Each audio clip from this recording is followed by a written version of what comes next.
Soy Carlos Dada, director de El Faro. Hacer periodismo en Centroamérica es cada vez más difícil.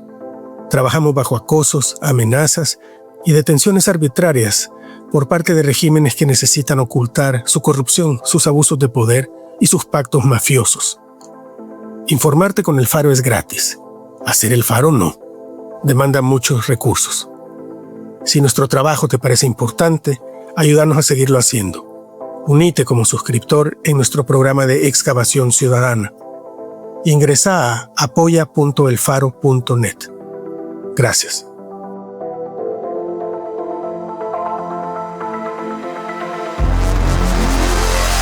El Faro Audio.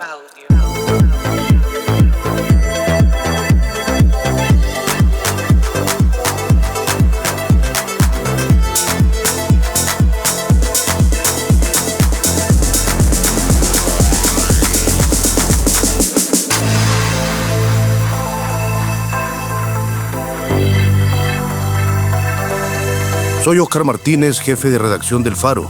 Esta es una crónica que investigué y escribí en febrero de este 2026. Se publicó este 1 de abril como portada de la revista mensual del Faro. Se titula Leticia contra ICE. Andan cazando.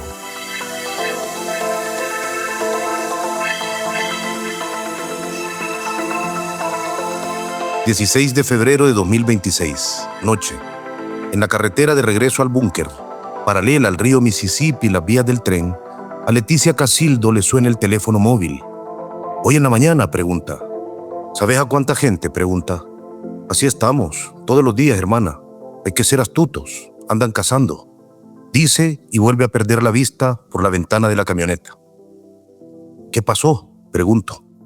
Agarraron gente esta mañana afuera del Sams y en Bayou Blue. Responde. ¿Mucha gente?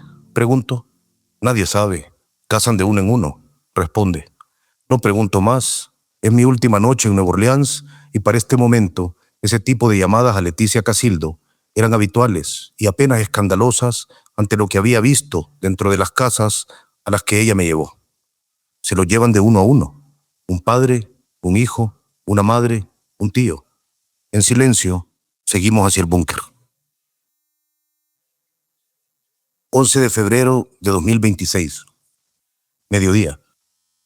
Para llegar a casa de Leticia hay que salir de Nueva Orleans y conducir por carretera unos 30 kilómetros pasando por una base naval del ejército de los Estados Unidos, caballeriza, silos, siempre al lado del Mississippi. Leticia está en una videollamada de Zoom y la primera frase que escucho al entrar a la casa la pronuncia ella, que apenas me ha visto llegar. Entre lágrimas dice, yo no puedo dejar que destruyan a tantas familias, yo al menos tengo privilegio. Leticia es una mujer negra, garífuna, hondureña, indocumentada, de 48 años, exagente de la División de Investigación Criminal de su país y ahora activista en defensa de los migrantes. Llegó a Nueva Orleans tras dejar una precaria vida en Miami y bajo la promesa de que había mucho trabajo en la reconstrucción de esta ciudad después de que en 2005 el huracán Katrina devastara unas 800,000 viviendas y dejara daños por unos 160,000 millones de dólares. Se necesitaban manos, y cuando Estados Unidos necesita manos, se olvida por un tiempo de si el humano que las carga está documentado o no. Leticia lo sabe muy bien.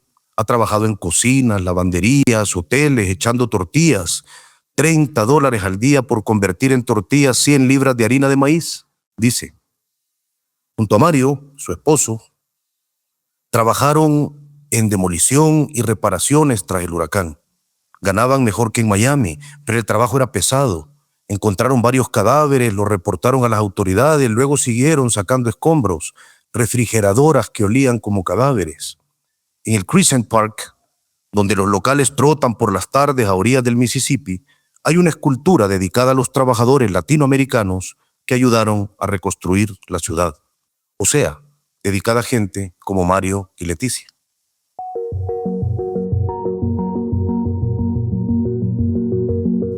Bienvenido, me recibe Leticia secándose las lágrimas y pasando rápidamente del llanto a la cocina a terminar el pescado, el arroz y de machacar con sus manos el plátano para los tostones. Mario, el esposo de Leticia, también exagente de la División de Investigación Criminal de su país, nos observa desde el sofá.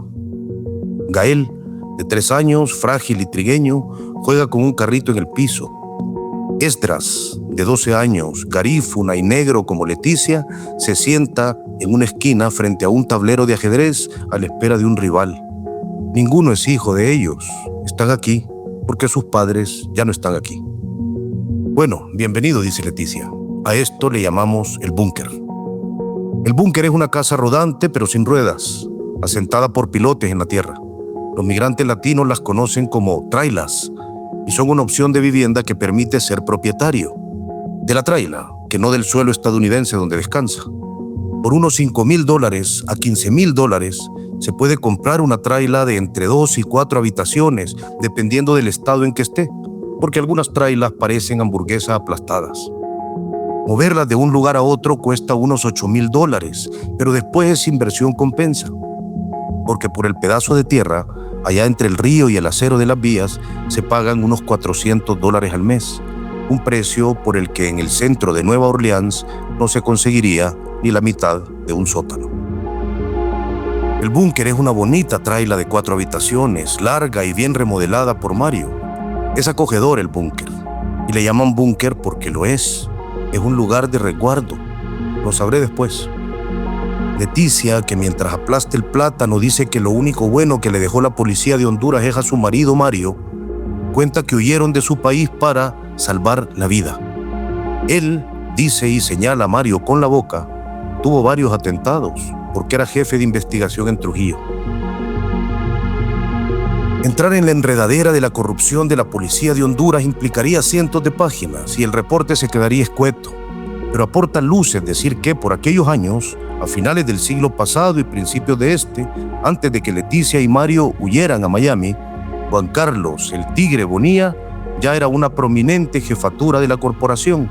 Luego fue director general y su carrera terminó con una extradición a Estados Unidos y una condena en 2024 en una corte de Nueva York por el tráfico de más de 450 kilos de cocaína. Pero yo siempre he dicho que el máximo traficante es Estados Unidos, irrumpe Mario.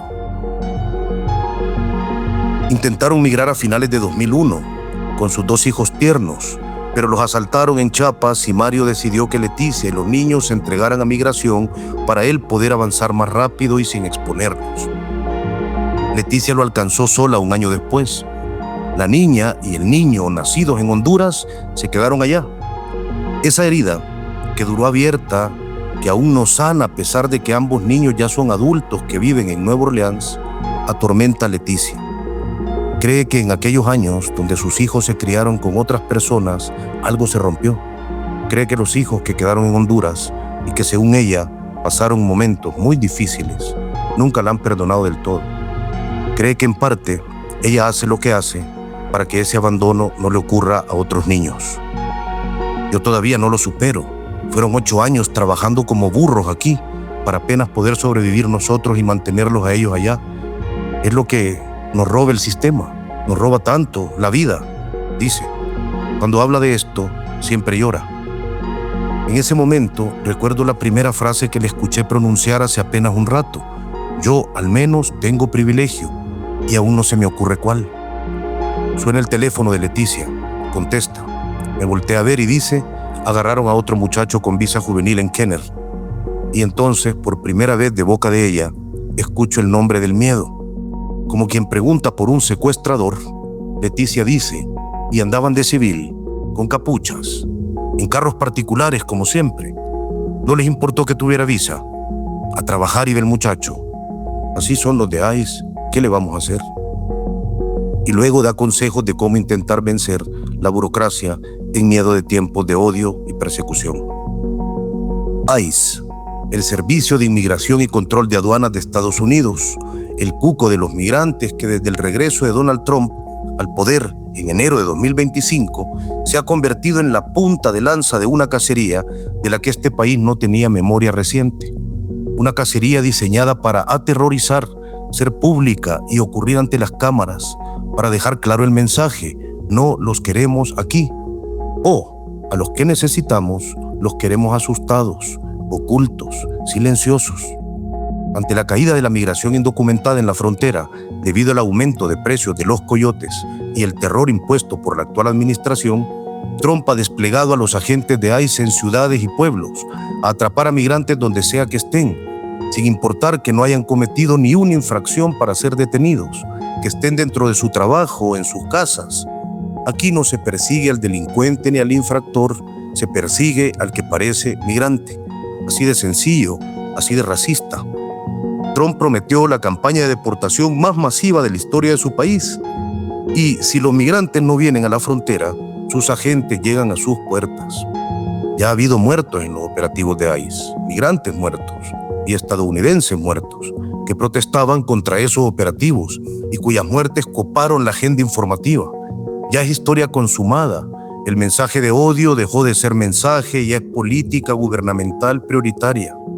En el último año fiscal del expresidente Joe Biden, Estados Unidos deportó a 271.484 personas. En los primeros 12 meses de Trump, según el Departamento de Seguridad Nacional, más de 675.000 migrantes han sido capturados y deportados, y más de 2.2 millones se han autodeportado. Ese término tan indolente. Algunas organizaciones y expertos en migración, debido a la falta de transparencia, creen que el trumpismo está inflando las cifras para reafirmar su discurso político.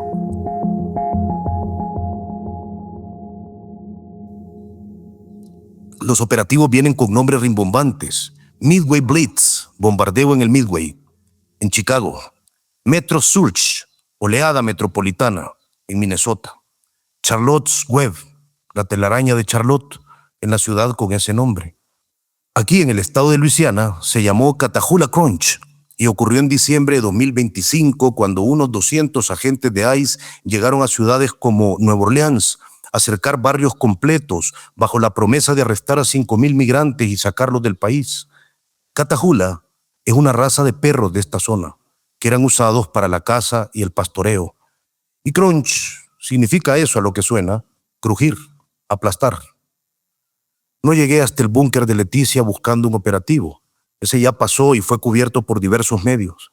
Vine a la tierra pantanosa del Bayou a buscar lo que ocurre después del operativo, fuera de los focos de la prensa, lejos de los últimos asesinatos y a las puertas de que la ciudad festeje su máxima parranda, el carnaval de Mardi Gras, y los bares retumben al ritmo del blues y del jazz, y Nueva Orleans se llene de turistas semidesnudos, coloridos collares de bisutería, y el alcohol y los borrachos inunden la calle Bourbon, lejos del búnker. Antes de almorzar, cuando nos quedamos solos en la cocina, pregunto a Leticia por qué están ahí dos niños que no son suyos, Gael y Esdras. Es un acto de amor, responde, y no se me ocurre mejor manera de definirlo. Gael nació en Estados Unidos, hijo de una migrante nicaragüense que fue capturada aquí cerca, en Kenner, afuera de un supermercado a finales de noviembre de 2025, con el niño en brazos y a días de que iniciara el Catahoula Crunch. Deportaron a su madre y él quedó al cuidado de la amiga con la que su madre había migrado años atrás, embarazada de él. Entre la comunidad migrante hay un consenso de que ante una deportación es mejor dejar a los hijos a cargo de amigos o parientes que en manos del Servicio de Protección de Menores del país, donde pueden perderse entre la burocracia y pasar meses antes de que los padres puedan conseguir que viajen a reencontrarse con ellos. La también nicaragüense que quedó a cargo de Gael trabaja limpiando un hospital y hace turnos de 11 de la mañana hasta las 10:30 de la noche. Para cuidar al niño tenía que hacer malabares, pedir favores cada día, hasta que gracias a la red de solidaridad entre indocumentados, alguien llamó a Leticia.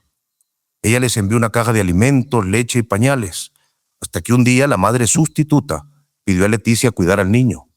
A Leticia le dio temor de que en las idas y venidas nocturnas que hacía la madre sustituta para recoger a Gael en el búnker, fuera detenida por ICE, que recorre las carreteras de Nueva Orleans como lo hacen también las policías locales, cazando todo el tiempo. Leticia entonces ofreció a la madre sustituta asumir ella ese rol. Mientras me cuenta eso, Gael está en sus piernas y Leticia le da con la mano bocados de pescado que el niño come con gusto, sonriendo a quien ya llama mamá. Gael ama a Leticia, es evidente. Si se golpea, corre llorando hacia ella. Si se asusta, también. Intenta estar todo el tiempo que puede en su brazo o su regazo y a veces llora cuando Leticia debe salir sin él. Están en trámites para conseguir su pasaporte nicaragüense y mandarlo con su verdadera madre, allá a una zona rural del departamento de Madrid, en la frontera con Honduras, donde más del 72% de la población es campesina y sobrevive en áreas rurales en medio de una pobreza agudizada por su ubicación en el corredor seco, a merced de las constantes sequías. Pregunto a Leticia cómo comunicó a la madre de Gael que ella lo criaría de mientras. Su respuesta es tan directa como profunda. Fue una llamada. Le dije, usted no sabe quién soy yo, pero aquí tengo a su hijo. Me habría gustado que alguien hiciera esto por mis hijos cuando yo no estuve, que no hubieran tenido que sufrir. Por momentos, mientras Gael juega con el carrito en la sala del búnker, Leticia le pone el teléfono enfrente y el niño escucha la voz de su mamá, a quien también llama mamá. En estos tiempos, solo el migrante salva al migrante, suele repetir Leticia. Pero la opresión siempre busca aliados entre los mismos oprimidos, también suele decir. ¿Lo vas a extrañar?, pregunto. Él ya es de la familia, ¿cómo no?, responde y le da otro bocadito de pescado mientras lo ve fijamente y le dice que lo coma, que es pollito, mi amor. La historia de Esdras es similar, pero ocurrió con su padre. Su madre hacía tiempo que los había abandonado. Nació en 2003 en Santa Fe, Colón, tierra garífuna del Caribe hondureño. Estuvo allá hasta sus 8 años, cuando migró a Estados Unidos con su padre. Mi casa está cerca de la montaña, dice aún, después de 4 años de vivir en este pantanoso estado, del que pronto se irá. Para llegar hasta aquí cruzó México, caminó por horas, subió al tren, casi se me congelan los pies porque me quité los zapatos en el tren, recuerda. Vivió meses en Chihuahua, donde junto a su padre pidieron asilo. Mi papá construía escuelas en Chihuahua, dice el muchacho grandote y silencioso. Mientras pidieron refugio también en Estados Unidos hasta que consiguieron cita y entraron por el puente migratorio del Paso, Texas, a esperar ser llamados por una corte. Llegaron directo a este estado, al pueblo de Marrero, y siguieron haciendo lo que hacían, construyendo, porque a sus apenas 12 años, Esdras sabe cambiar tuberías, levantar paredes o instalar plywood. Es, siendo aún un niño, lo que son la mayoría de migrantes, trabajador. Su padre fue capturado en diciembre cuando conducía al estado vecino de Mississippi. Su carro tenía placas de ese estado, porque en Luisiana un indocumentado no puede obtenerlas. ICE lo sabe, y por eso las placas de Mississippi que circulan por aquí son un objetivo a detener, como pasó con el padre de Esdras. El hombre que le había vendido el carro tenía una orden de deportación, y en un proceso sin sentido, como muchos tantos en este contexto, eso bastó para que el padre fuera capturado y deportado de inmediato a la costa caribeña de la que años atrás huyó. Esdras quedó sin su padre, varado en casa de la hermana Judy, una feligrés de la Iglesia de Jesucristo de los Santos de los Últimos Días, como Esdras y su padre. Luego, unos días en casa de la pastora Shelton. Cuando se supo que el padre no volvería, la red de solidaridad, una vez más, condujo a un teléfono, el de Leticia. Su respuesta cuando el teléfono sonó fue parecida a la que dio cuando supo de Gael. Yo me hago cargo. Desde entonces, hace más de 2 meses, Esdras vive en el búnker, a la espera de que localicen a su madre y firme los documentos necesarios para que él obtenga un pasaporte hondureño y poder volver con su padre. La cacería de ICE ha abierto limbos absurdos, como el de Esdras, que migró sin papeles hacia el norte y ahora necesita papeles para migrar de vuelta al sur. Este mediodía, en el búnker, están Leticia, terminando las delicias con sazón caribeño, Mario, indocumentado como ella, Esdras, en un limbo binacional con apenas 12 años, y Gael, el niño de las 2 mamás. Todos víctimas de ICE, u objetivo de la cacería de ICE. Ya no puedo obviar la pregunta.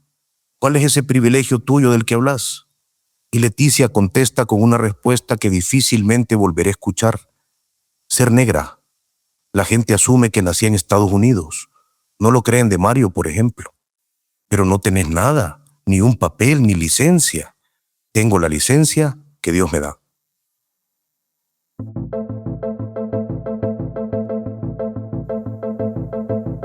...11 de febrero de 2026...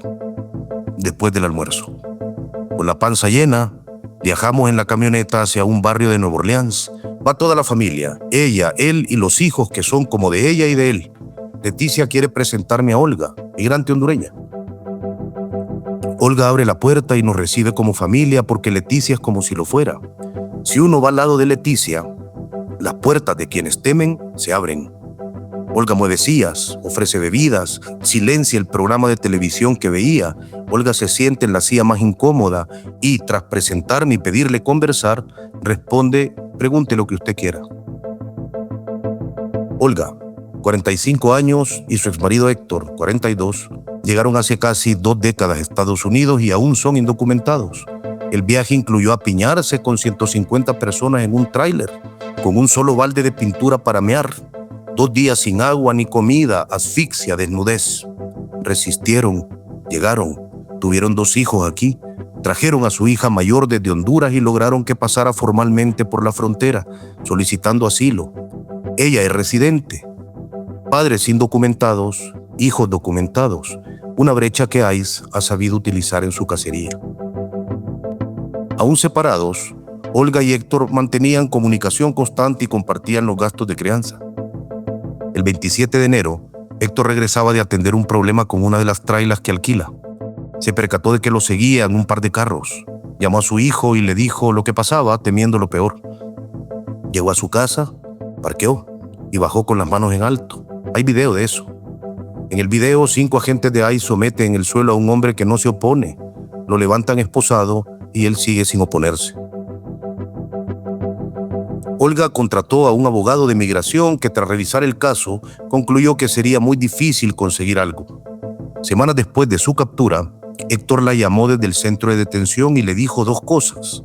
La primera fue que iba a pedir la deportación, que el centro estaba lleno de personas que llevaban ahí demasiado tiempo, pagando abogados que cobran entre $5,000 y $10,000 por 5 meses de representación, y que su abogada ya le había dicho que no se veía luz al final de su caso. La segunda fue: Olga, aguantá, prepárate y prepara los pasaportes de los niños. 2 de sus hijos son menores y aquel prepárate significaba alistar lo necesario para prever una eventual deportación de Olga, la necesidad de llevarse a los niños a un país donde nunca estuvieron y del que no tienen ni pasaporte. El aguantá es más difícil de interpretar, incluso para Olga, pero ella cree que se refiere a aguantar económicamente. La casa donde Olga vive con sus hijos vale $1,300 al mes, más impuestos, unos $200 de luz, unos $115 de agua. Anoche, Olga salió a regular el paso de agua para que no salga tan fuerte. Todos los migrantes con los que hablé pagan impuestos a través de su Individual Taxpayer Identification Number, algo que conocen como ITIN. Un número que solo sirve para que un indocumentado pague impuestos y demuestre en algún futuro utópico de que hay alguna amnistía migratoria que lleva lo que lleva de vivir en este país. Pero no solo eso, pagan seguros de vida, de carros. Quienes tienen negocios pagan impuestos de propiedad, impuestos sobre las utilidades, impuestos federales y estatales. Leticia y Mario, que viven allá lejos en su traila, calculan que pagan unos $25,000 de impuestos al año. Y eso no les da derecho ni a tener licencia de conducir en Luisiana. Y con ese dinero que pagan, quizá se financia la cacería que padecen. Olga, usted lleva años aquí. Es peor ahora que antes. Nos da miedo salir. Y me cuenta que, aunque entra a las 8 de la mañana al hotel donde limpia, ha empezado a irse de casa a las 5, cuando está oscurito y no pueden ver cómo me veo. Porque Olga se ve como lo que es, una centroamericana, una presa en esta cacería. Su miedo se acrecentó cuando a principios de diciembre, Gregory Bovino, entonces jefe de la patrulla fronteriza y uno de los zares de la persecución, se paseó por el barrio francés y los barrios migrantes de Nueva Orleans, inaugurando el Catahoula Crunch. Este bisnieto de migrantes calabreses llegó a definirse como quiebras santuarios, en referencia a lo que pretendía hacer con las ciudades declaradas santuarios para migrantes. Aquí iba acompañado de 15 agentes, muchos de ellos con pasamontaña, que caminaban como desfilando por la ciudad mientras otros andaban ya de cacería. Querían ser vistos. Muchos de estos operativos, como el que ocurrió aquí, son anunciados con anticipación. Catahoula Crunch fue anunciado semanas antes de ocurrir, cuando aún se desarrollaba Charlotte's Web. Es como una gira del terror. Van de ciudad en ciudad anunciando la próxima fecha. La estrategia del trumpismo se mueve entre la voluntad real de atrapar a cuantos puedan y la vocación de masificar el mensaje y aterrorizar a muchos más. Es una campaña de terrorismo de Estado, suele repetir Leticia. Aquella noche, Olga pidió al gerente del hotel donde limpia que la dejara dormir ahí, que ahí se andaba suelto en la ciudad. El gerente dijo que no. Olga y una compañera, de escondidas, metieron un par de catres al cuarto de servicio y pasaron ahí la noche. Olga no durmió. Olga, ¿y por qué vale la pena seguir aquí con tanto terror? Pues mire, uno ya de adulto ya no vive para uno, vive para sus hijos. Yo he visto muchas experiencias, he visto en mi país. Yo le doy el ejemplo de mi sobrina, de mi cuñada. Mi cuñada es una mujer que se vino huyendo. Los mareros le mataron 2 hermanas. ¿Qué puedo yo ir a hacer con mis hijos a mi país? A que un marero me diga, ¿sabes qué? Este niño tiene que trabajar para nosotros. Entonces, yo no voy a arriesgar a mis hijos allá. Allá no se encuentra trabajo. ¿Qué edad tiene Fabio? 17 años ya. Una edad bien complicada para estar ahí. 17 años. Para que un marero me lo agarre y me lo mate. Es como que me mate en vida a mí. Todo lo que ha dicho, lo ha dicho llorando. Javier, primo de Olga, también fue deportado en noviembre, tras 20 años en este país trabajando en albañilería. Poco a poco fue remodelando su casa allá, pero la casa está en el barrio Rivera Hernández, uno de los más violentos de la violenta ciudad de San Pedro Sula. La casa queda en medio del MS y la 18. Él tiene casa, hermosa la casa que mandó a hacer él, pero ahorita vive de arrimado, cuenta Olga. En una llamada telefónica, Javier me contó que está pensando en volver, pero que, gracias al trumpismo, ahora el coyote le cobra $19,000, casi el doble de lo que cobraban hace 5 años. El hermano de Olga padece cáncer. Cuando la cacería reció en noviembre pasado, dejó de salir a trabajar, se encerró en su traila.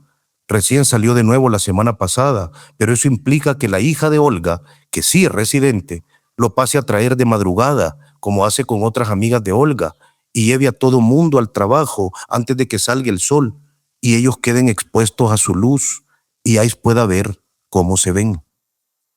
Olga, ¿cómo es su vida ahora? Ya no salimos, ya no hay reuniones familiares, ya no hay nada, nadie visita a nadie, sálvese quien pueda. Mi cuñada hizo cena navideña, yo no fui. Aquel mes navideño fue el Catahoula Crunch. ¿Y dónde la pasó Olga? Aquí, encerrada en mi casa. En la televisión que Olga ha silenciado, en Telemundo, transmiten un programa de esos donde las personas tienen que sortear un montón de creativos obstáculos para llegar a la meta, mientras se caen, se golpean, se magullan. 12 de febrero de 2026, mañana. Una noticia copa la agenda informativa de los telediarios de la mañana. Ayer, un juez ordenó que se revelaran unos 220 mensajes de texto de un agente de ICE que en octubre del año pasado le metió 5 tiros a la profesora estadounidense Marimar Martínez, de 30 años, alegando que ésta les perseguía con su vehículo para obstaculizar un operativo contra migrantes en Chicago. Los videos desmintieron la versión del patrullero. Marimar sobrevivió. Los mensajes que el tirador Charles Exum envió a sus compañeros de ICE eran brutales. Disparé 5 veces y ella tenía 7 agujeros. Anoten eso en su libro, muchachos. No hay manera de que un migrante indocumentado o hijo, hermana, madre de un indocumentado no esté ahora mismo aterrado. Las imágenes de brutalidad en la cacería de ICE llegan por todos lados. Redes sociales, mensajes en chats privados, la televisión, los periódicos, las conversaciones telefónicas. Incluso, sin que uno quiera, uno pone alguna canción en YouTube y salta la publicidad de Kristi Noem, entonces secretaria de Seguridad Nacional de Trump, recordando a los migrantes que no vengan, que te vamos a cazar. Y de vez en cuando, como con Marimar, Las imágenes muestran a ciudadanos estadounidenses siendo tiroteados por ICE y los indocumentados viendo todo eso, sin un papelito que diga que están ahí con permiso de alguien. Es un estado de psicosis que lleva a situaciones extremas.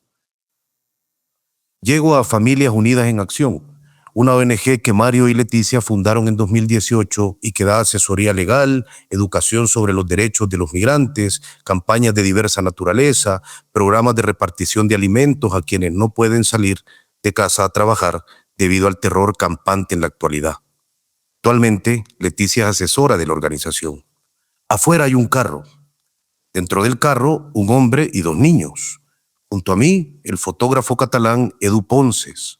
Ni el hombre ni los niños bajan del carro. Nosotros parqueamos frente a él y entramos a la ONG. Nos recibe Miriam Romero, que ahora coordina la asistencia rápida en salud mental, y nos dice que quería presentarnos a don Nelson, pero que curiosamente él, que siempre es puntual, no ha aparecido. Le digo que afuera hay un carro con un hombre adentro. Ella sale y en breve vuelve a entrar. Sonriendo, nos dice que el de la vieja camioneta Mitsubishi es don Nelson y sus 2 hijos, que cuando vio al blanco, el fotógrafo, pensó que podía ser ICE y mejor no bajó. Miriam me cuenta que los casos que han tenido que atender son inclementes.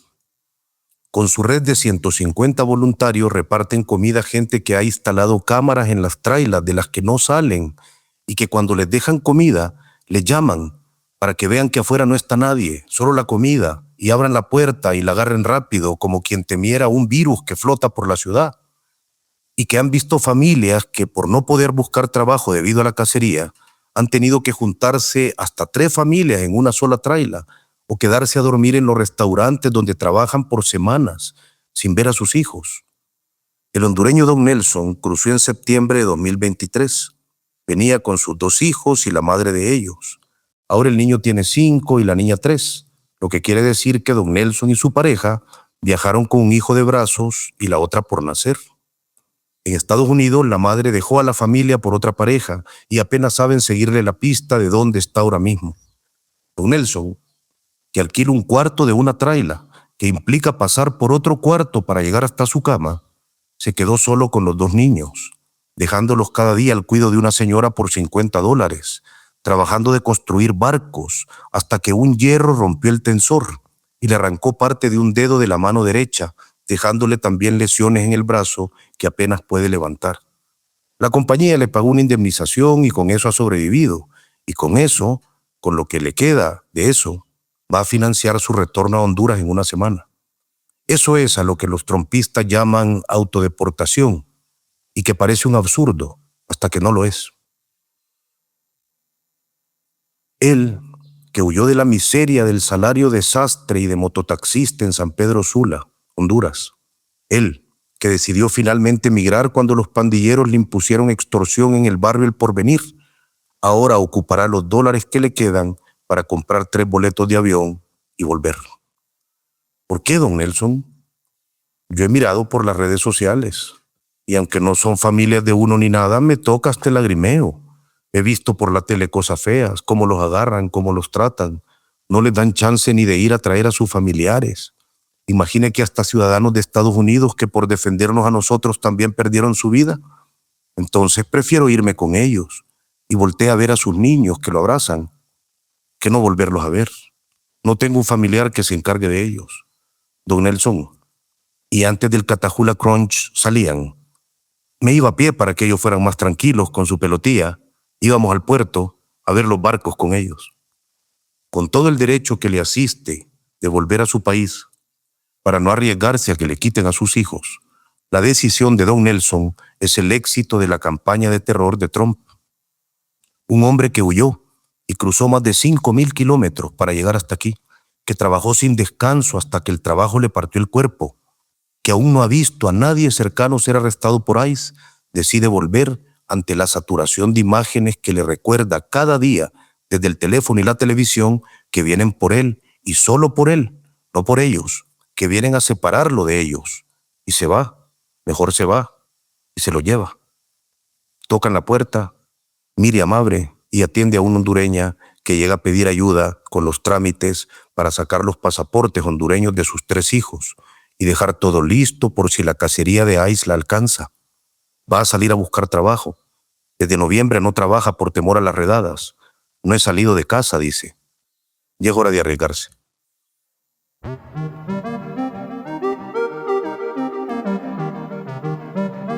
...12 de febrero de 2026... tarde. Hace recorridos con Leticia en una vorágine. Lleva tantos años organizando la comunidad que su teléfono no para de sonar. Y los casos de miseria que conoce en estos tiempos de cacería componen una interminable lista. En el barrio francés, Mardi Gras ya arrancó y sus calles se han llenado con unos 2.2 millones de visitantes. Aquello es un tumulto de alegría y tragos.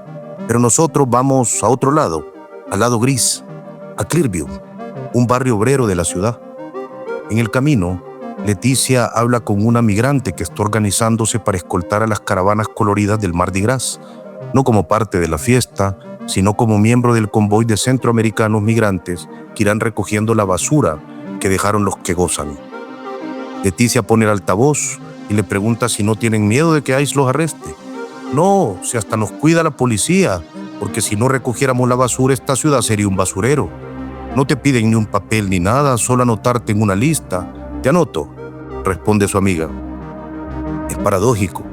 En una ciudad donde cientos de migrantes se asfixian mal comiendo encerrados en sus casas, otros indocumentados pueden recorrer las calles más turísticas, siempre y cuando lo hagan recogiendo basura, dejándolas limpias para los verdaderos invitados que volverán a parrandear al día siguiente. Llegamos a casa de Jocelyn. En la alacena de la precaria cocina hay solo pan y galletas. El efecto Leticia vuelve a dar resultados y la confianza se hereda al instante. Jocelyn, de 30 años, migró con 2 hijos pequeños y su marido. Aquí en Estados Unidos tuvo otros 2, entre ellos un bebé recién nacido. Uno de los nacidos en Honduras tiene cardiomiopatía hipertrófica, que endurece el corazón, dificultando la irrigación de sangre y pudiendo provocar muerte súbita. Pensaron que aquí podía recibir mejor atención que allá en el departamento de Olancho, tierra de campesinos y ganaderos. Eliam, de 6 años, otro de sus hijos, tiene autismo en 3er grado, el nivel más alto, que debe ser tratado con atención especializada constante para no derivar en déficit severo en la comunicación y las interacciones. Eliam no está siendo tratado de esa manera. Jocelyn apenas sobrevive. ICE capturó a su marido el 12 de enero. Antes de eso tenían 2 meses de no salir de casa. Catahoula Crunch les truncó el negocio, un carrito de lácteos y comida con el que vendían en las calles. Habrían sido un blanco casi que desconcertante para los de ICE, que apenas habrían podido creer el atrevimiento. Esos meses vivieron de la solidaridad de amigos y de redes como la de Leticia, que repartían comida, pero tras 2 meses de no pagar renta, los echaron de casa y recalaron en esta vivienda, donde además viven sus 2 hermanas, con sus 5 hijos. Su marido decidió arriesgarse y aceptar un trabajo de pintura. Salió por primera vez en busca de unos $, y fue atrapado de inmediato. Diversos estudios dicen que toda percepción de inseguridad es mayor que la realidad misma, pero lo que aquí ha ocurrido en estos meses reta esa afirmación. Ejemplos como el del marido de Jocelyn no son agujas en ningún pajar. Puso un pie en la calle y lo cazaron. Apenas logro entender lo que Jocelyn sigue contándome. Eliam, el niño con autismo, se ha subido en la mesa, lanza cosas. Le ha excitado la presencia de extraños. Leticia y Mario están junto a Esdras y Gael. Eliam no puede contenerse y emprende contra el más pequeño. Leticia entrega una canasta de comida a Jocelyn. Los gritos del niño retumban en la encerrada casa donde 12 personas comparten 3 habitaciones y 2 baños. Más gritos. Cálmate, mi amor. El niño ha agarrado un palo e intenta golpear a Gael, que corre a los brazos de Leticia. Es que él necesita terapia porque es etapa 3. Sí, mi amor. Venga, mi amor. Más gritos. Salen otros niños de los cuartos. La mayor tiene 18 y la menor apenas 12 días de nacida. Su papá no la conoce. Se lo llevó a ICE. Venga, mi amor, venga, cálmese, suelte eso. Llantos de Gael, gritos de Eliam. Alcanzo a preguntar casi a gritos. ¿Vivís ahora mismo con $0? Me responde a gritos también.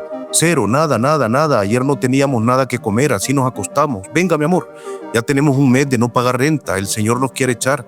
Mis hermanas tampoco tienen trabajo, ahorita andan buscando trabajo en demolición. Cálmese, mi amor. Mi marido no tiene aún fecha de audiencia de deportación. Me da miedo salir a buscar trabajo, me agarran a mí y mis hijos quedan solos. Esto no es vida. Uy, espérate. Cuidado, no, papi. Salimos. Respiro. Jocelyn se queda adentro. Los 9 niños se quedan adentro. Las 2 hermanas quizás vuelvan dentro. Quizás no. 12 de febrero de 2026. Noche. Seguimos la ruta. Leticia marca el rumbo. Vamos a Kenner, donde empezó el Catahoula Crunch, una ciudad cercana al aeropuerto donde no ha dejado de haber redadas desde diciembre. Cada puerta que Leticia abre depara una sorpresa. Se abre la puerta en la calle Dawson y retumba un culto evangélico donde 17 migrantes gritan su fe en un cuartito de 3 metros por 4. Lloran, aprietan los ojos, gritan aleluyas, gritan gloria a Dios, cantan, leen Mateo 26:36, Hechos 16:25, que cuenta que Pablo y Silas, pese a haber sido azotados y encerrados, cantaban himnos a su Dios. Es un culto normal. Daisy, la salvadoreña anfitriona, es la capitana de los guardianes del barrio, nombrada por Leticia en Kenner, una iniciativa de ella y Mario que busca tener una persona de contacto en cada punto rojo de redadas para comunicarse, avisar de operativos o si alguien está padeciendo hambre. Pienso que Leticia me trajo para mostrarme la necesidad de catarsis de una comunidad tan azotada, tan encerrada. Gael se duerme en los brazos de Leticia, que desde el sofá, al lado del pastor, me sonríe, como quien sabe que algo pasará. Termina el culto. El pastor pregunta: ¿alguien quiere pedir algo, hermanos? Yo, dice una mujer, por mi hijo, que lo detuvieron ayer. Por el hijo de mi hermana que está detenido, grita el pastor. El pastor me permite hablar con sus fieles. Pregunto, a voz alzada en la salita: ¿alguien más tiene parientes deportados o detenidos? Deportaron a un primo mío hace unos meses, dice el hombre garífuna. La mujer que pidió oración por su hijo detenido no dice nada. Yo estuve 6 meses cuidando a 2 niños de un matrimonio que deportaron, dice otra mujer. No se quedan mucho, agarran a 1, a 2 y se van y luego vuelven, dice un hombre. ¿Y de esta comunidad tan bonita no han deportado a nadie? Pregunto. Responden a varias voces: a ninguno, ni va a pasar, gloria a Dios, aleluya. Aplauden. La fe sin obra no funciona, les dice Leticia con una sonrisa suave a manera de despedida. Luego va al carro y baja una dotación de Pampers que trae para que se reparta en el barrio. ¿Estás cansado?, me pregunta Leticia pasadas las 9 de la noche. No, le miento. Entonces sigamos, dice. A solo 8 cuadras del culto vive Xiomara, hondureña también, indocumentada también, solicitante de asilo. Abre la puerta con confianza al ver a Leticia. Ella y su marido llevan más de 10 años acá y su historia empieza a marcar un patrón con las demás. 2 meses sin trabajar tras el Catahoula Crunch, viviendo de ahorros y solidaridad desde que las patrullas cercaron su calle, epicentro del operativo, donde se paseó el mismísimo Gregory Bovino. Creo que Leticia me trajo para ayudarme a dimensionar lo fino que puede llegar a ser el terror. Xiomara ha metido el basurero que normalmente las casas estadounidenses tienen afuera. Vio un video de un muchacho que era detenido por ICE mientras tiraba la basura frente a su casa, y desde entonces prefiere acumular dentro y esperar el momento oportuno para sacarla de madrugada. Xiomara aún mantiene en el árbol de Navidad la carta que su hijo pequeño hizo a Santa. No había dinero en diciembre ni ánimo alguno para salir a comprar juguetes. En diciembre, por tanto, no llegó Santa, sino ICE. Por eso la carta sigue ahí, como promesa de que tal vez algún día la cacería se detenga y Santa pueda volver.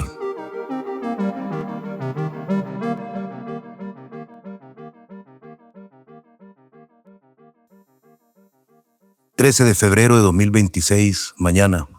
El tren avanza a la par nuestra en la carretera.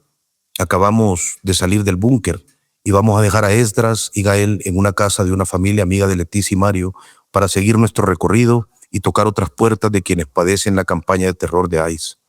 La red de Leticia está compuesta por un montón de familias indocumentadas que padecen lo mismo, se informan entre sí y piden ayuda por mensajes telefónicos a grupos de WhatsApp que funcionan como un diario de la persecución y la miseria, pero también como un registro de la solidaridad de los jodidos por los jodidos, como dice Leticia. En esos grupos se habla de la necesidad de leche, de pampers, pero también de que han detectado a ICE cazando en tal o cual carretera. Enrumbamos hacia Slidell, una ciudad a 50 kilómetros de Nueva Orleans que fue, junto con Kenner, el epicentro de Catahoula Crunch porque, gracias a sus espacios abiertos en medio de humedales y bosques costeros, es ideal para albergar a decenas de parqueaderos de trailers, donde se acumulan cientos de esas casas rodantes. ICE entendió que aquel era terreno fértil para su cacería y mandó a sus agentes de civil en carros normales de 4 puertas a perseguir a todo aquel que pareciera migrante, que llevara herramientas en la cama del pick-up, que vistiera un mono para pintar, que llevara varias personas morenas que dieran la impresión de ser albañiles rumbo a alguna obra. ICE no anda cazando prioritariamente criminales. Esa farsa del discurso trompista se disuelve en Luisiana tras un primer vistazo. ICE anda cazando sobre todo trabajadores. Llegamos al parqueadero Roque, a casa de otra hondureña, Melissa. Su marido fue capturado el 3 de noviembre. Casi todas las capturas de las que he sabido ocurrieron fuera del Catahoula Crunch. Es innegable que el operativo intensificó unos días la cacería, pero es un error pensar que la cacería empezó o terminó con él. Aquello fue más bien parte del plan comunicacional de difusión del terror. Al marido de Melissa lo atraparon justo afuera del parqueadero, donde se habían instalado agentes de ICE de civil, aparentando comprar algo en la tiendita de la gasolinería.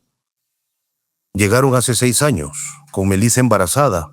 Allá en Olanchito, de donde son, su marido era repartidor de Pepsi. Y en una de las tantas experiencias de extorsión que padeció a manos de pandilleros, un día lo retuvieron varias horas exigiendo más dinero. Entonces decidió dejar su país, contratar un coyote y entrar a este sin permiso de nadie. Intentaron como muchos iniciar un proceso de regularización y fueron a la corte, pero la pandemia interrumpió el mundo. Cuando quisieron retomar el trámite, les dijeron que su proceso había caducado. Pregunto a Melissa por qué detuvieron a su marido y responde que porque lo vieron sospechoso. ¿Sospechoso de qué?, pregunto. De ser latino, responde sin ninguna intención sarcástica. Melissa, sin pareja, con 3 hijos de 16, 12 y 8, que sobrevive de lo que la red de solidaridad provee y agotando los ahorros acumulados, ya no los acompaña a la carretera, donde pasa el bus amarillo que lo lleva al colegio, frente a la gasolinería donde detuvieron a su marido, a 200 metros de su traila. Los pastores de la iglesia Rey de Reyes, donde ella se congrega, ya tienen una carta de potestad sobre sus hijos y ellos ya tienen pasaportes hondureños. Ya todo está listo para un futuro probable, el arresto de Melissa. De momento, toda precaución vale. Una vecina que tiene papeles lleva cada mañana a sus hijos a esperar el bus amarillo.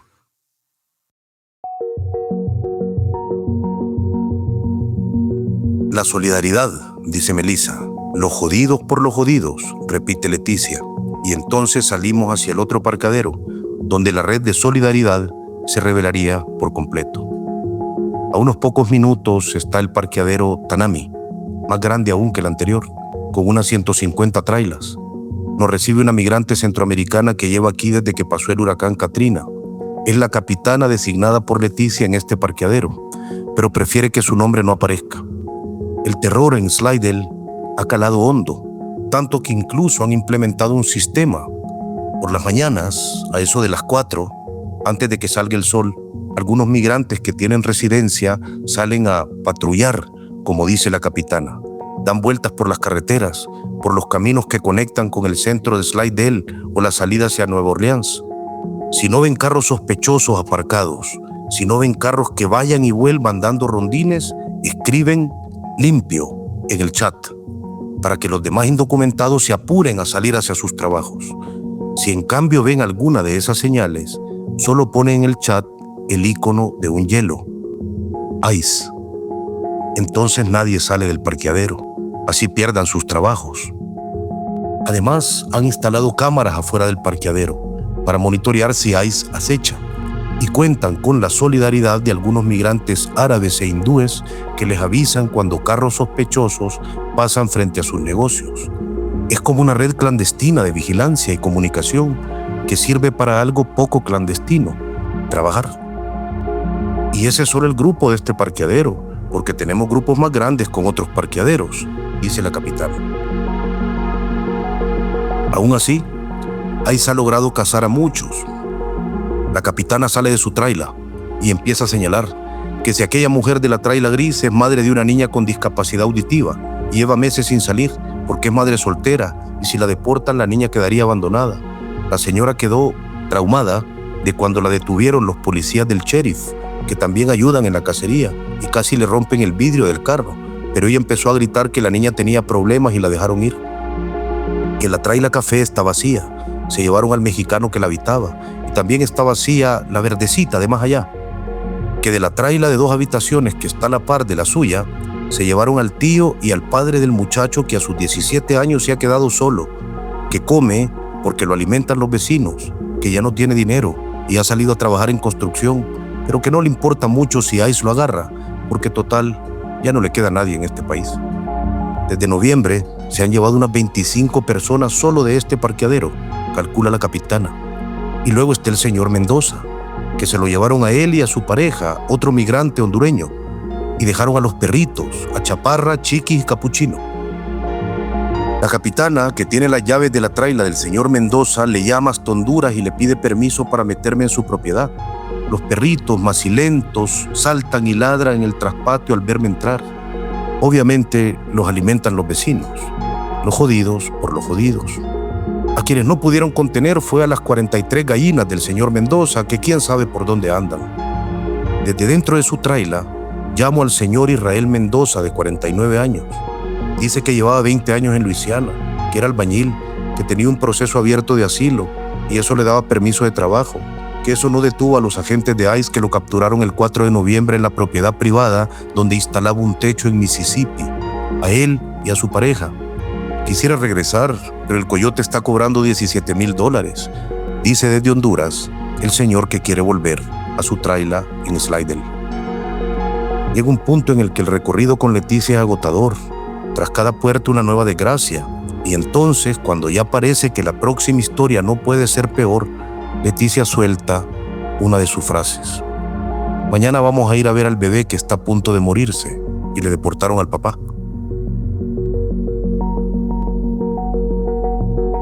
...14 de febrero de 2026, final de la tarde. De camino a Metairie, el mayor suburbio de Nueva Orleans, paramos en el parqueo de un Ideal, donde Leticia y Mario recogen frijoles, arroz y leche que les han enviado de una parroquia. La solidaridad, así como la cacería, no se detiene.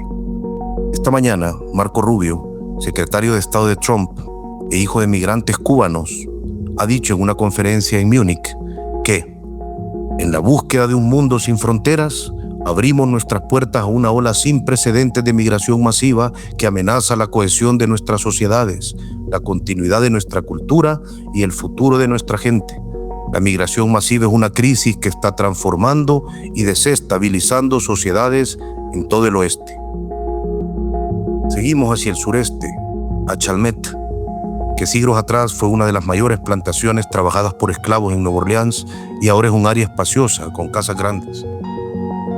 En una de esas casas está Melissa Pérez, guatemalteca, madre de 2 gemelas de 8 años a quienes trajo a este país de 4 meses, cuando junto a su marido migraron desde el departamento de San Marcos.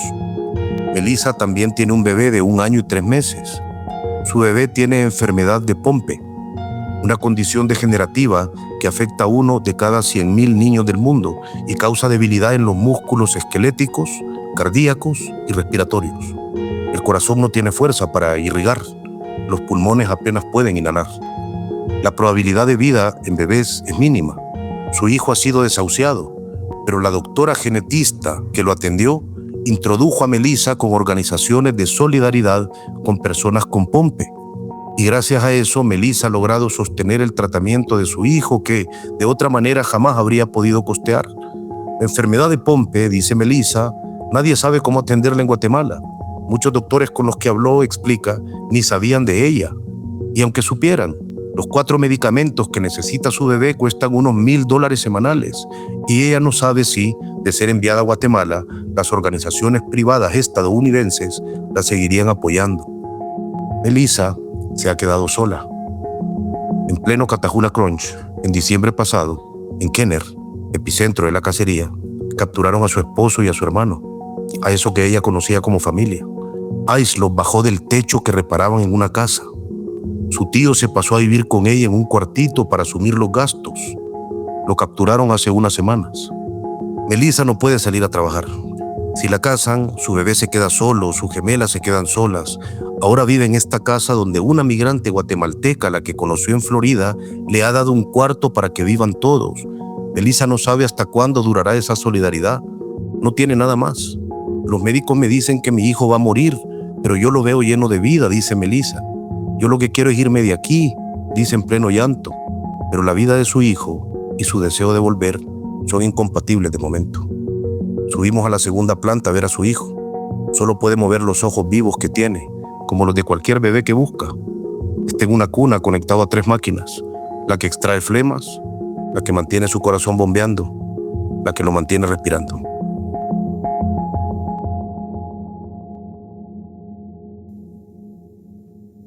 ...15 de febrero de 2026.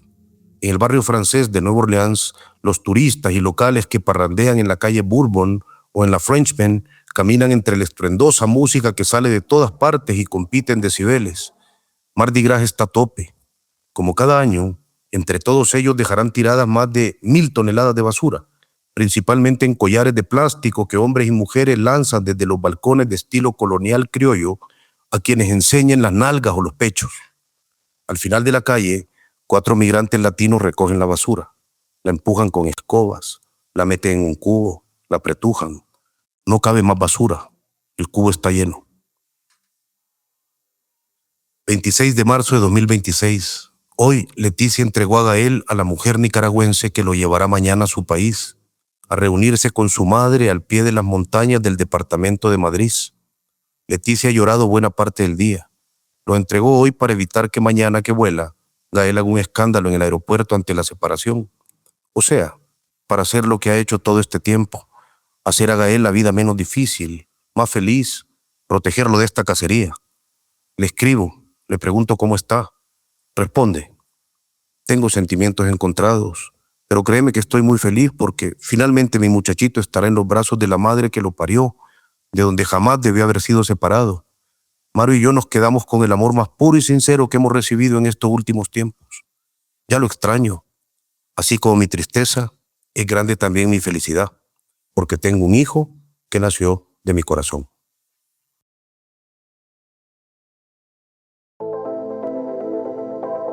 Leticia contra ICE. Andan cazando. Por Óscar Martínez. Editores: Carlos Martínez y Carlos Dada. Fotografías por Edu Ponces. Director: Carlos Dada. Producción y musicalización por Omnion.